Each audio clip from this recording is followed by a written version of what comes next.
Today, we explore Carlsberg, a company with over 175 years of brewing heritage, a global footprint, and a fascinating investment story. Founded in Copenhagen in 1847, Carlsberg is the world's third largest brewer, with annual revenues of around 75 billion Danish kroner and an operating margin above 15%.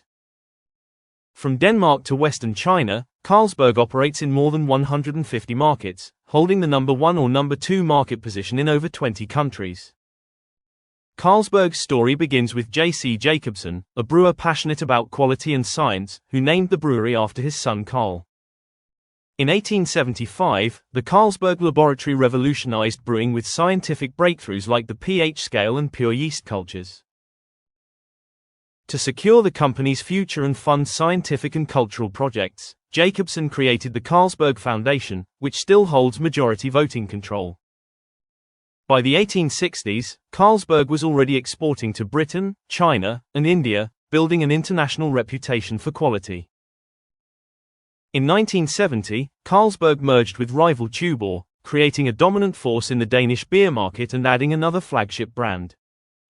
Through major acquisitions like Scottish and Newcastle and Baltic Beverages Holding, Carlsberg expanded into Russia, Eastern Europe, and beyond. Carlsberg's core business is brewing, marketing, and selling beer, supported by cider, soft drinks, and non-alcoholic products.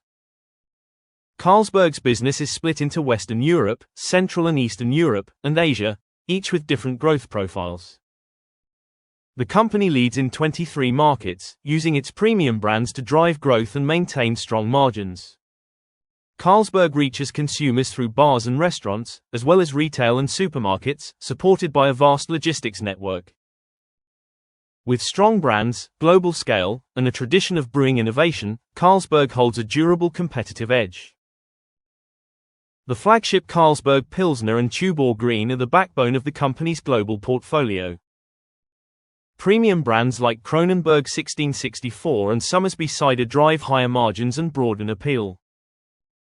Carlsberg owns strong local beers like Ringnes in Norway, Jacobsen in Poland, and Wusu beer in China. Responding to health trends, Carlsberg has rapidly expanded its alcohol-free range, led by Carlsberg 0.0% and Tuborg Zero. Through its Britvic acquisition and existing water brands, Carlsberg is diversifying beyond beer. A central strategy is premiumization, encouraging consumers to trade up to higher quality, higher margin drinks. Over the past decade, Carlsberg shares have doubled in value, despite recent volatility from global events. Revenue has grown from 54.5 billion kroner in 2020 to 75 billion in 2024. Margins remain strong at around 15%, with earnings per share on a steady upward trend. Carlsberg pays a reliable dividend, currently yielding around 3%. The Carlsberg Foundation controls 76% of voting rights, ensuring long-term stability. Carlsberg plans to achieve net zero emissions at its breweries by 2030, and across its value chain by 2040. Innovations like the bio-based green fiber bottle and snap-pack glue technology cut waste and emissions.